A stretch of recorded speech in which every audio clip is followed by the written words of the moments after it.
It's been about 2.5 weeks since I recorded a video, and lo and behold, I had my surgery. When they went in there, they were expecting to find adhesions, and they were going to remove all the adhesions and correct my anastomosis, which they thought was clogged. When they went into surgery, my bowel is actually at least double the size that it's supposed to be, and it was just flopping in on itself. I mean, there was no way for them to even do a surgery to create a J pouch because it was so flax. It wasn't, it wasn't even like, it was nothing like what it's supposed to be like. So what they were forced to do is they did, I believe, a partial prostatectomy, and I ended up with this lovely. Close your eyes if you don't want to see anything gross, because I can't really change the way it looks. But I do have a bag. It's there. It's ileostomy. It's gross to look at, but here's my incision. My incision, so you can kind of see, get an idea of that. And really, that's not been any issue. It's not been causing me a lot of pain or discomfort. And the ostomy bag's been working really well, so the doctors are really happy about that. Now, after my first surgery, they thought it was, they were relieved because they didn't have to cut out a bunch of scar tissue or anything. But what they want to do is see how my intestine reacts, give it a couple months to rest. We're hoping that it will go back down in size. And if it does go back down in size, then they can go back in and they can take the ostomy bag out and try a J pouch. At this point in time, I'm definitely not even considering that as a possibility because this surgery's been so extremely hard. Not having my Addison's disease under control has been probably the worst part of it. I was doing really, really good up until Thursday. They switched my meds from IV to oral, and by Friday morning, I was in the worst pain that I'd been in since, my surgery, which was last Friday. And it wasn't surgical pain. It was all over body pain and felt like I'd been beaten with a baseball bat. I mean, like, just awful. Now, I keep going off subject, but after my first surgery, I was in post-op and I kept screaming that something wasn't right. I was crying, and I mean, I barely have any memory of this, and I know that your mind blocks things out when they're too painful. So I have just a few bits, I mean, and I remember that it was a long time, but it was so much. I remember being covered in sweat and them putting hot stuff on me, and then the doctor coming over and looking at my stomach and saying, "Oh my God, we have to go back into surgery." So they had to rush me back in emergency surgery. My stomach was 4 or 5 times distended. It looked like I was 9 months pregnant, and it was completely full of blood. And so when they emptied me out, they immediately had to start blood transfusions. I'd lost almost half my blood, and it was all in my abdomen. And they went through and looked through everything. They could not find the source of the bleed. So what they did was they just retaped everything, or they said that they re-glued everything. They just glued everything up just to make sure that it stopped.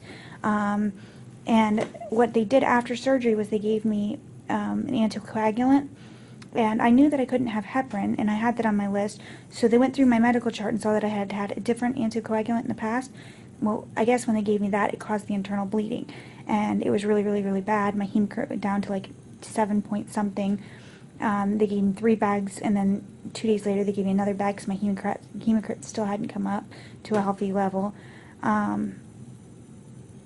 It's just been really, really shaky. Like the 2 surgeries in one day. It was just an extreme amount of trauma, more than than we were expecting to put on myself. And then the ups and downs with the steroids have been not helpful at all. They've been absolutely the worst thing because on top of trying to get better, I'm trying to take an oral medication that's not doing anything for me when the steroids, the IV, is making such a big difference. It's very difficult. So today I've been all day on an oral, and what I'm terrified of is in the morning I'm going to wake up in a ton of pain like I did Friday morning. I even had to have my mom come up because I couldn't even get myself out of the bed to go to the bathroom. I mean, it was just because everything was hurting, and it still does. I can't breathe in fully. Right over here, where there's no incision or anything, it's right here. It's rock hard for some reason. Sorry about that. And it's so tender. And even trying to breathe, my lung hurts. Like I can feel it in my lung. It's like something just doesn't feel right there. And the pain radiates from the back to the front, and I'm not sure why. but there's a lot more pain, and it doesn't feel surgical. It feels like something else, and not having the steroids, everything hurts worse. And of course, they're telling me, oh well, yeah, steroids do make you feel better. You know, that's all it is. Steroids make you feel better. It's not that. I'm not absorbing this oral crap, and I understand that they don't understand that, and that it's an issue I have to take outside the hospital, but it's really causing me a lot of emotional distress as well from the lack of cortisol. I can't handle the stress of, you know, everything that's going on. So that's pretty much my update for now. We're praying to go home tomorrow, so as long as this pain stays under control and I'm okay tomorrow, I should be able to go home. So I'm highly looking forward to that, and very, very, very, very excited, because all I want to do is get in my own bed. First, all I want to do is take a shower, wash my hair, maybe blow dry it. I don't even know if I'll have the strength to do that, but I don't care if I can't. And then just crawl into my bed, lay with my dogs, and get my kids in my bed and cuddle, because I miss them and my dogs and my hubby so much. And then luckily I've been able to see my hubby, enough. I know he's busy, so I don't try and, I don't want everybody to have to come sit up here. It's boring. But definitely have not had enough kid time. Definitely miss my fee and my chance. Definitely need that back in my life, and I gotta stop saying definitely and saying because it's driving me crazy when I watch these videos. Watching them, I'm like, oh, you say so many times. Looks so unintelligent and so unthought out, but that's because it is. I'm not putting bullet points next to me, to remember what to speak about. So yeah, there's things I'm forgetting to say, things that I'm repeating myself about, and I know that's even more intense and more so the case because of the fact that I can't focus because the steroids. It causes me to be foggy-brained, and so I tend to run around in circles a lot, and I'm trying not to do that. So I'm going to end it here in order to try and preserve your sanity for listening to me say the same thing over and over again, which will happen. So, long story short, this has been a definite learning experience, and I definitely am not sure whether I'm going to be doing another surgery after this, because it's been absolutely tumultuous, especially when it comes to pain and trying to get people to help. I've been shrugged off, walked all over, talked down to, and treated like absolute crap for needing pain medicine. And it's like, I don't, everyone keeps asking, well, what do you take outside the hospital? I don't take anything outside the hospital, because the way that you get treated when you are a person that takes pain medicine on a regular basis, you're automatically looked at as a addict and not anything else. You're just an addict. That's it. And so I've completely stopped taking it, because it's not worth the hassle and the stress of dealing with the way people treat me. I would rather deal with the pain, and if the pain's so bad that I can't deal with it, then I'm going to be in the hospital. And if I'm in the hospital every 2 weeks, then that's what it's going to be, because I'm not going to live that way. It's not healthy, and I'm not going to do it. It's just causes me more stress and more heartache. And, it's sad, because the people that really need the pain medicine are not getting it, because the addicts out there are ruining it, and doctors are giving preconceived notions on anybody that's on pain medicine. And so they automatically are judging it. From the moment you say you're on a pain medicine, it's like the demeanor switches from off to on. It's like, okay, we have to watch out for her. And then because I advocate for myself so well, and I know so much about my conditions and my prognosis and about medical treatment, then they sit there and say, oh, okay, she's just, she knows everything, she's reading all this stuff, and so she's playing the system. She's trying to work the system and get what she can out of it. And luckily, if I have the doctor for a couple days in a row, they do start to change their mind, because they see that I'm not asking you for more pain medicine. I'm not asking you to do anything extra. I'm telling you what my problem is, and I'm telling you what I think might help. And so far, they've been excellent at giving me everything that I've asked for. Problem is that I can't go home with everything that they're giving me, the things that are making me well. So I have to get to a point where I can not have steroids and be okay and be able to manage the pain. And same thing with the pain medicine, which is almost done. I think every 4 hours I have Dilaudid, like a 0.5 milligram Dilaudid every 4 hours, which is hardly anything compared to what they would have given me 5 years ago. But this time, 1 milligram has been pretty much the most I've gotten. But I got off my PCA pump. I got off, everything else, and I'm just taking liquid roxicodone.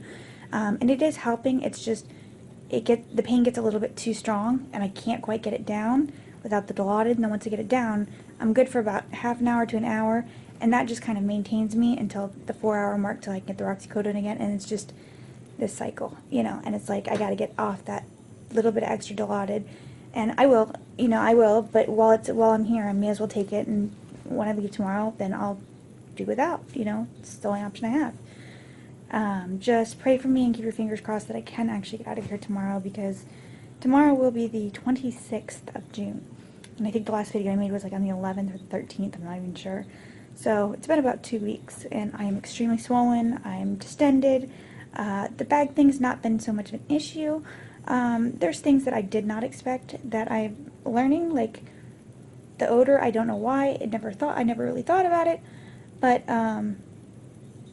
it doesn't come out of the bag or anything. You can't smell it when you hug me or you come around me, but just changing it and stuff like that, and also learning how to change it all, and all the different, appliances that you can choose from, all the different types of equipment you need. I mean, just the spray that I need to get the ostomy bag off my skin is $60 just for the spray.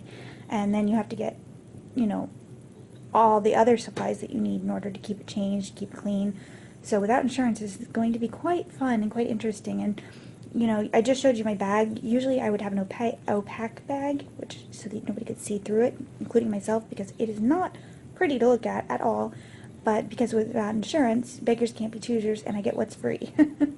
And it's unfortunate because I've met my deductible last month and this month, so I should be covered fully by insurance. But because, they get to choose what they want to pay for and what they don't, I don't, even though I'm currently insured, and all of this is covered under insurance, they're not going to give me anything extra. Luckily, the ostomy care nurse has been very kind and given me some supplies till I can get to the ostomy clinic. And they have a clinic here, so I can go there to see them, but it's not something that I can do on a regular basis. And insurance denied me home health care. So when I go home, I'm on my own 100%, not, unlike other people who get nurses that come to their house after they leave the hospital in order to make sure that they have everything down pat, so that way there's no problems. Now for me, if I do have problems, I'm lucky enough that the ostomy nurse did provide her phone number, so that way I could reach out to her if I need it, as well as having the ostomy care center that I can go to, as well as the hospital and doctor's offices. But I have learned the hard way that doctors don't always know best, because I was cleaning out the bag. I was taking fresh water and cleaning the bag out every time, because I can't stand the way it looks. And it broke down the barrier, and it created a big leak through the night. And that was the same night I was really sick. I couldn't even move to clean it. It was just a mess. I just called my mom crying. I was like, I just need someone here. I can't even sit up to get out of bed. And every time I went to the bathroom, shooting pain, thought I had a kidney infection. Don't have a kidney infection. So that's all good things. But and I'm also working on getting my tripod. I just remembered to ask Jeremy to bring it up tonight. Not to bring it up tonight, but tonight when he was here, I was able to remind him, because I know that the quality of this footage would be a lot better if I had the camera switched, but unfortunately I wasn't thinking about all these small things about making videos or anything like that. So these videos are going to be poor quality, and when I get home, I'll be able to, do a better job getting better quality videos and getting kind of a little bit better of setup, and then also, really kind of giving you an inside look on my journey through this experience, and what it's like living each day with a colostomy bag, and what it's like, going through all these surgeries and these complications, and having Addison's, and all the things that apply to me and could apply to somebody else. And the hope here is that if this can help somebody in any way, that's what I want to do, because I know for me, watching YouTube videos was the only way that I was able to prepare myself for the bag. And when I opened my eyes and they said that I had a bag, I didn't even give it a second thought, because I knew and I had prepared myself. So I wasn't devastated. I didn't cry. I haven't cried. My doctor even asked me if I had been having any crying spells, and the truth of the matter is, no, I have not had any crying spells, because I really truly prepared myself. For 12 years I've fought not to have this, and it got to a point where it's like, my quality of life sucks. I have to try something. I know that it might suck worse, but I won't know until I try. I'm here.